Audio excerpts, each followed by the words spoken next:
accounts, would he like to declare how much he has received in earnings from another broadcast media channel in the past year in his register of interests? I'm quite happy to declare that. It's on my register of interests. It's £100,000 a year, and it's probably more than the honourable member will ever get paid for appearing on TV. That's if he gets paid anything at all. Rolf Harris, Philip Schofield, a whole raft of perverts. Hey everyone, welcome back to Julian Discourse. There is absolutely nothing the political establishment hates more than someone exposing their institutional rot out loud. For decades, the state-funded BBC has demanded your money under the threat of prison, while quietly harboring some of the most grotesque scandals in British history. In this explosive clip, Reform MP Lee Anderson takes the floor in Parliament and completely dismantles this hypocrisy. He drops the exact names the elites desperately want to ignore, and then he absolutely shreds Keir Starmer's terrifying new digital ID plan. Anderson exposes the ultimate progressive contradiction. Because this government refuses to police the borders, they've decided to police you instead. Hit subscribe and let's watch the establishment panic in real time. Under your chairship. Now I must know a different BBC from most MPs in this place today, because the BBC is a service that people are forced to pay for, even if they don't use it. It's not fair. And people can even go to prison for not paying the fine. And it's normally the people that do go to prison for not paying the fine are young, single mothers. And the BBC, as we all know, has been riddled with scandal for the past 100 years, but more so in the past few decades. And yes, I agree, the BBC has made some great programmes over the years, great documentaries, environmental programmes, etc. But they've also produced a whole raft of dodgy TV personalities, which probably nobody will mention in this room. Well, I'll tell you what, they do mention it outside in the real world. Personalities such as Jimmy Savile, Huw Edwards, Chris Denning, Jonathan King, Chris Langham, Stuart Hall, Rolf Harris, Philip Schofield, a whole raft of perverts that have stalked the corridors of the BBC. And none of these here will talk about this. Not one of them. And mark my words, Miss Harris, there are still these creatures stalking the corridors of the BBC, and in the future their names will come out and come back to this. Would you like to intervene? No, I thought not. Look at what they've done. I'll have no chanting from a sedentary petition, please. Lee Anderson. Thank you, Miss Harris. Look what they did to Cliff Richard. Filmed a raid on his house, an innocent man. Look what they did to Princess Diana. Look what they did to Donald Trump, our closest ally. Bob Villan on the stage shouting, "Death, death to the IDF." And what about the Gaza documentaries? And what about the honourable member for Clacton? Dodgy reporting on his bank accounts. The list goes on and on, Miss Harris. Would he give way? I will give way on that point, yeah.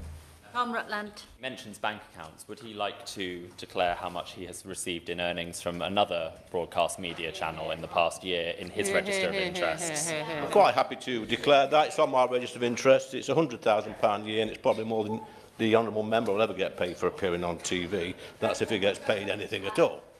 Anyway, I'm not paying my licence fee. I've not paid it for about 10 years.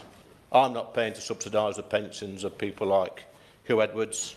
Now, some people in this room, probably all of them, Miss Harris, may think I'm being a little bit unfair on the BBC. But I'd like anybody in this room, get on your phones right now and provide evidence of another broadcaster that has been riddled with as many scandals as the BBC. Besides, but I'll finish with this. I hope the Minister will agree with me and the vast majority of the British public that people should have a choice. It should be a subscription service, and then people can decide whether or not they watch it and whether or not they pay for it. Thank you, Ms Harris. We have the ramping up of facial recognition. We've got 30 arrests a day for social media posts. We're getting rid of trial by jury in most cases, and we've also got children being radicalised in our schools by left-wing teachers. And now this government are trying to force digital ID onto us all. And the excuse that they're using, Sir Edward, is that it will stop illegal migrants from working. Now, if the Prime Minister was really serious about stopping illegal migrants from working, then he would detain and deport every single illegal migrant that crosses the English Channel. But of course he won't. This is a gimmick. It's a pathetic attempt by a weak Prime Minister who has lost total control. Over 5,000 of my constituents signed this petition, and they do not want this government poking their noses into their private lives. My constituents are not illegal migrants. They did not break into this country. They are decent, hard-working people whose fathers and grandfathers and great-grandfathers fought in 2 world wars to secure our freedoms. And every single working person in Ashfield is now going to be penalised because of the failures of this government. You don't need a digital ID to work in this country. You need a national insurance number backed up with a driving licence, a passport or some photo ID. And my message to the government, Sir Edward, is quite clear. You allow undocumented men into our country with no ID at all. You pick them up and place them in luxury hotels with no ID at all.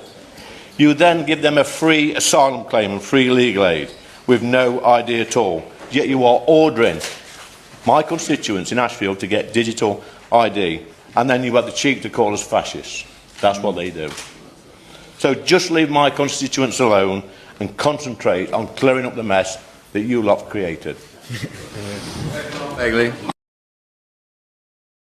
You know, there is no greater symbol of the modern two-tier state than a government that demands absolute transparency from its citizens while fiercely protecting its own institutional rot. When Lee Anderson stood up in Parliament and read that list of BBC scandals, the absolute silence from the Labour benches told you everything you need to know about the political establishment. For decades, the state-funded BBC has operated essentially above the law. They harbored individuals like Jimmy Savile and, more recently, Huw Edwards, who officially pleaded guilty to horrific offences in July 2024. Yet, despite this staggering decades-long institutional cover-up, this exact same broadcaster still routinely threatens single mothers and working-class families with prison sentences if they refuse to pay their mandatory TV license fee. It is a mafia-style shakedown wrapped in a thin veneer of public service. But Anderson didn't just stop at the media. He connected this elite arrogance directly to Keir Starmer's terrifying new digital ID plan. To understand the sheer absurdity of this policy as we navigate 2026, you have to look at the government's own justification. Starmer claims a national digital ID is necessary to stop illegal migrants from working. But think about the staggering contradiction here. When thousands of unvetted, undocumented men cross the English Channel, the government doesn't demand their ID. They pick them up, place them in luxury taxpayer-funded hotels, and provide them with free legal aid. The establishment has completely surrendered control of the national borders. Instead of doing the politically difficult work of detaining and deporting illegal migrants, they have decided to police you instead. A digital ID is not a border control measure. It is the foundational infrastructure for a Chinese-style social credit system designed to constantly monitor decent law-abiding taxpayers. The political left operates on a fundamentally inverted sense of justice. Criminals and illegal migrants get freedom and accommodation, while ordinary, hard-working citizens get tracked, taxed, and controlled. We cannot accept this authoritarian drift. We must demand an immediate end to the BBC's forced taxation and categorically reject any attempt to force digital surveillance onto the public. Thank you for watching Julian Discourse. If you refuse to let the establishment gaslight you and appreciate unapologetic, fact-driven commentary, hit that subscribe button, leave a like, and I'll see you in the next one.